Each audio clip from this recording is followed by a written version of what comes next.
everyone, and welcome back to another episode of Adoptions from the Heart TV. I'm your host, Amanda Aliberti. We are excited to welcome Nicole and Lee, who are going to share their experience of being placed with their son through adoption in 2022. So welcome, Nicole and Lee. Hi. Hi.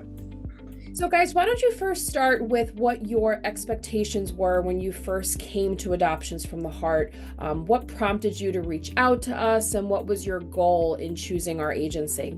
We didn't really know where to start when we decided to start on the process, but we did have some friends that had gone through the same process with your agency. So we actually met with them and they talked through their whole process and how it was a success for them and how it was a very positive experience. So we decided to reach out and we had a very similar experience. So we were glad we did. Yeah. Do you have any suggestions or pointers for folks who are maybe at the early stages of trying to figure out, do I go with an agency? Do I go with an attorney if their state allows for it? And if they do end up choosing an agency, what type of questions they should be asking, like what they should be looking for? Because picking the right agency is a really important part to the bigger process of building your family. So I'm just curious if you guys have any suggestions for folks who are at the early point of their journeys.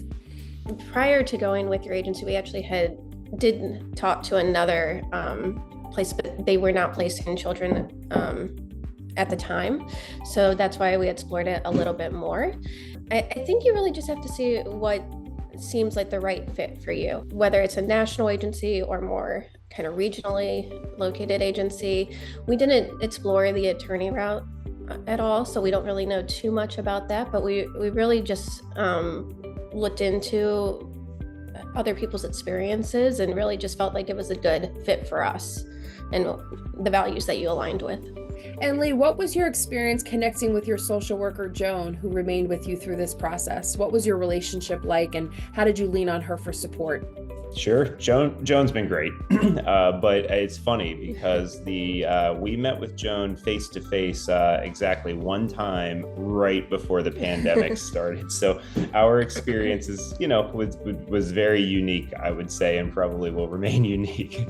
Where we met up with her initially at a restaurant and knew that we got to say hi. We got to, go through the initial process of everything. And we all knew that COVID was sort of lingering there in the background. And sure enough, weeks later, things started to shut down. And from then on, we started to move to a more virtual relationship. And since then, we've seen her now a bunch at Adoptions from the Heart's picnics and other things. And we stay in touch via text message. But we do see her a little bit here and there. We hit it off right away, and then we kind of didn't get to see each other again in person for a few years. I don't think we saw each other in person until we were actually placed and everything. So right. It was definitely a switch for us of having to navigate the services we provide and the support we give virtual based. Clearly you guys were COVID clients where kind of had to make it work, which actually goes to show how valuable it is to have that one-on-one contact, which is why we really emphasize local support. If you're able to find an agency or a worker that's local to you, being able to have that face-to-face contact is really valuable. Sounds like for you guys, you still were able to make it work, but since then, now knowing that you can have that face-to-face contact, it just does show the benefit. Joan's wonderful. I'm sure she was able to handle things with you guys virtual based, but definitely a time we don't want to relive through the pandemic. Right. What was your experience like through the educational process? Did you find value in the trainings that you took on open adoption, transracial adoption, intersectionality? Yeah, I think the trainings were great.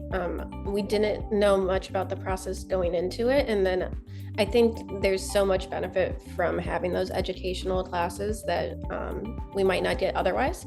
So even if not every part actually aligned with what our specific situation ended up being, it was really great knowing all of that education and background so that we could be ready for any situation that we were placed with. Yeah, there's a lot you don't know. You don't know what you don't know, the unknown unknowns going into it. So even sometimes just, going through the trainings, you learn a lot, but then that would prompt conversations between Nicole and I after a training, things that we didn't realize we hadn't even considered, So yeah, super valuable in terms of, the education is huge, but also just allowing yourself to, think about things that you didn't even know you had to consider before going into the process.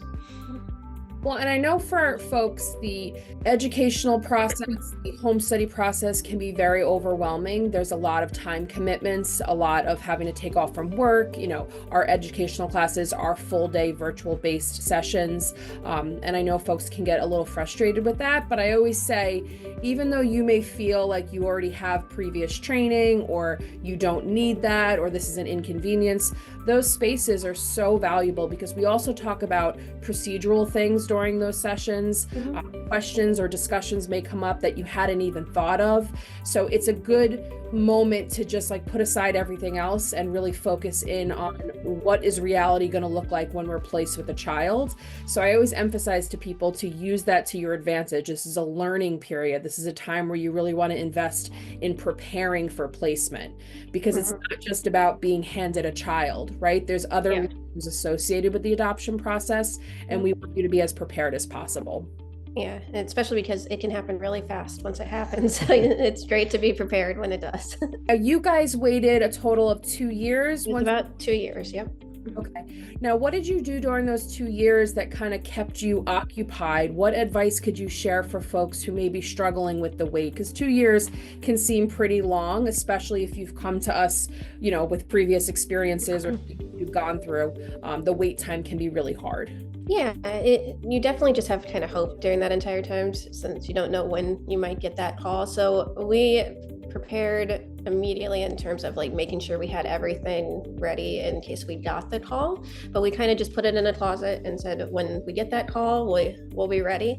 But I think we watched a couple of the trainings again that we had available to us, just because you do forget things over the course of the 2 years, but we wanted to make sure that we were kind of up to date on everything. And we had lots of conversations with our family and just excitement.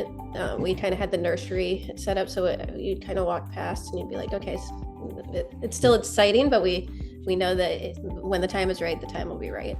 Yeah, and the advice I guess I would give for anybody waiting, like Nicole said, obviously keep hope, but once you're placed and you are then raising your child, you forget about the wait. It won't matter. It won't matter at all if you waited for 1 week or 2 years. It's just you forget about that period. You remember you waited and that you were excited, but once you have the fit, it just all feels right, and you won't even remember. So just keep hope and kind of keep your eye toward the future, because it'll happen when the time is right. And we also encourage folks to just stay as engaged as you can in any type of supportive resources. You had mentioned taking some trainings or maybe sharing some of the trainings and education with your loved ones.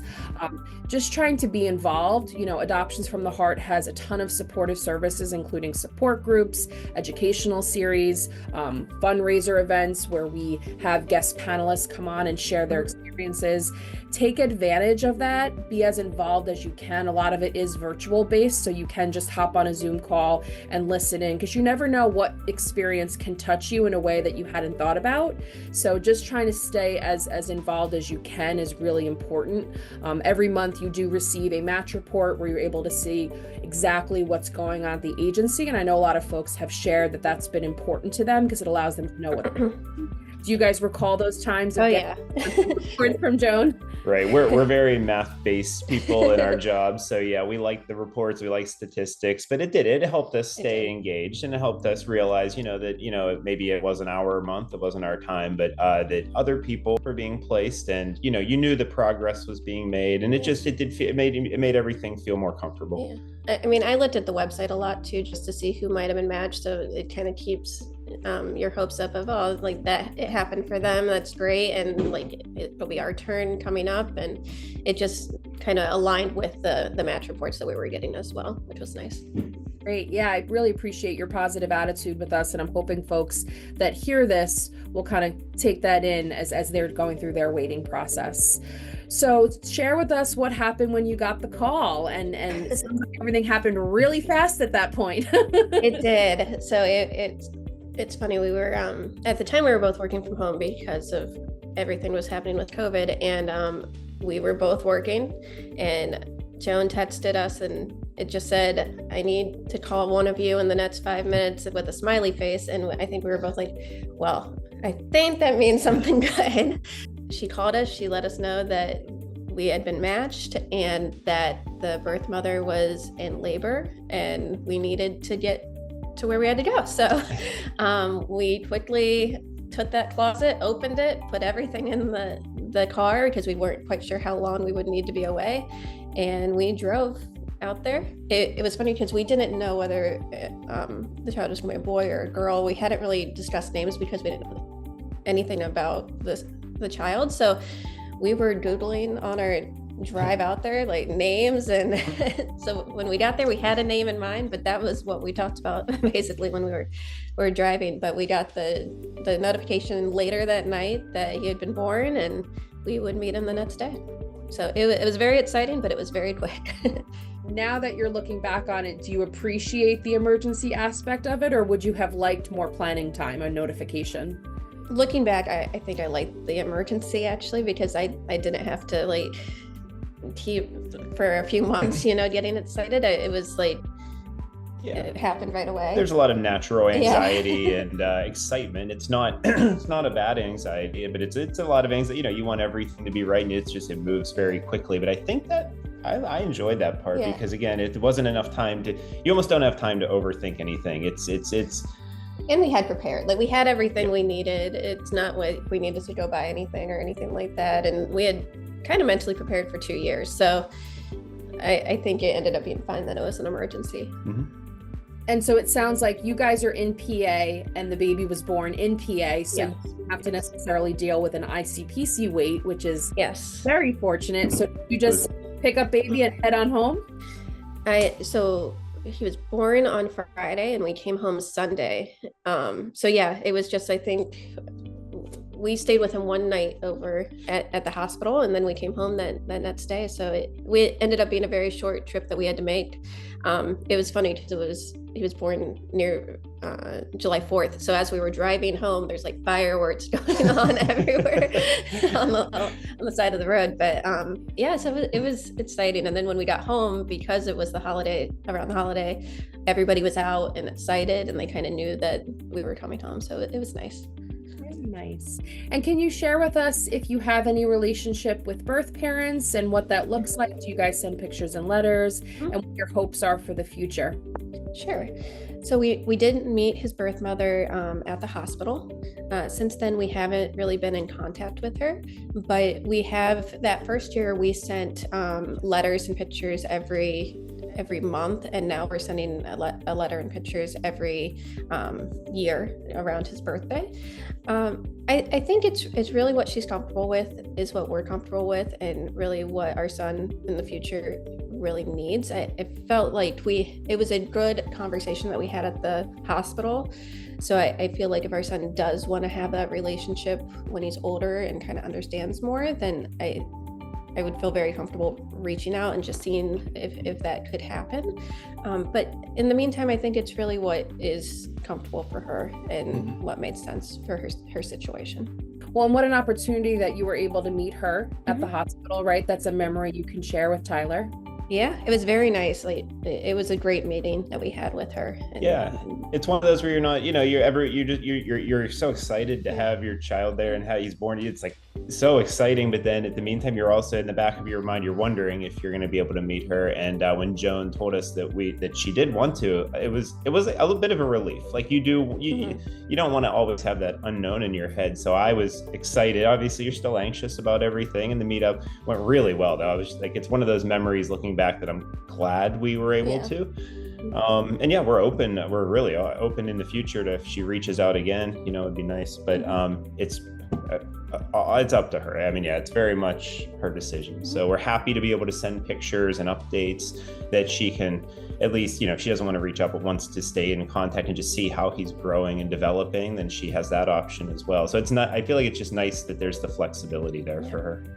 I'm hoping folks who hear your story are encouraged and motivated to continue to maintain the commitment that you guys are giving, because people sometimes think if the birth parent kind of falls off and doesn't stay involved, well, we've done our job, we're going to move on.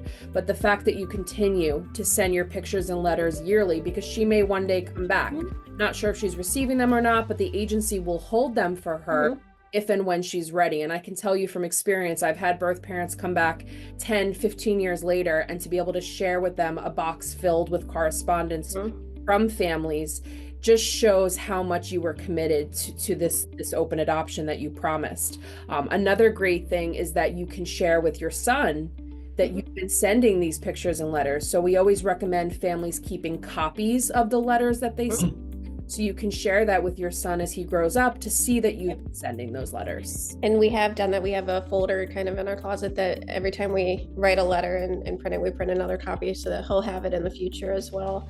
And I think it is great to continue to send those. I hope that it gives her some peace of mind that the decision that she made was the right decision for her, and that he's doing well and that he's loved. So I think it just helps in that regard. Well, any final thoughts or things you'd like to share? I mean, obviously, we are very happy with our experience. We couldn't be happier with our son, Tyler, and he's everything that we could have hoped for. He's amazing.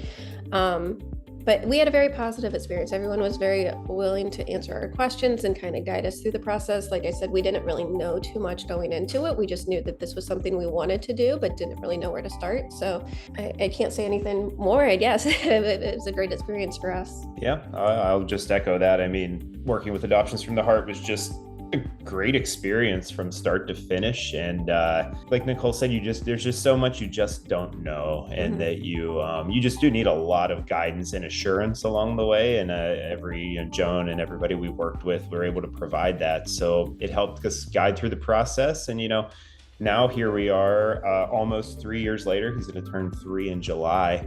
And I just feel like, it feels like we're just parents just like anybody else, raising their kid. And I mean, looking back, it was a great experience, but we just felt like so comfortable throughout the entire process. Wonderful. Well, we appreciate you guys sharing your story. I'm happy that you found our agency. I always say it's important that clients trust not just the process, but the agency and the social worker that you're working with, because we're a team in this. And you want to make sure that you have that backbone behind you as you're moving forward on one of the most biggest decisions of your life, with the family. So I'm happy that you had Joan along the way. She's wonderful. And thank you for continuing to support our agency. I know you guys come to our annual picnic, which is awesome. And we wish you lots of well wishes in the future. Thank you so much. Thank you. Well, continue to tune in, and we will see you in future episodes here at Adoptions from the Heart TV.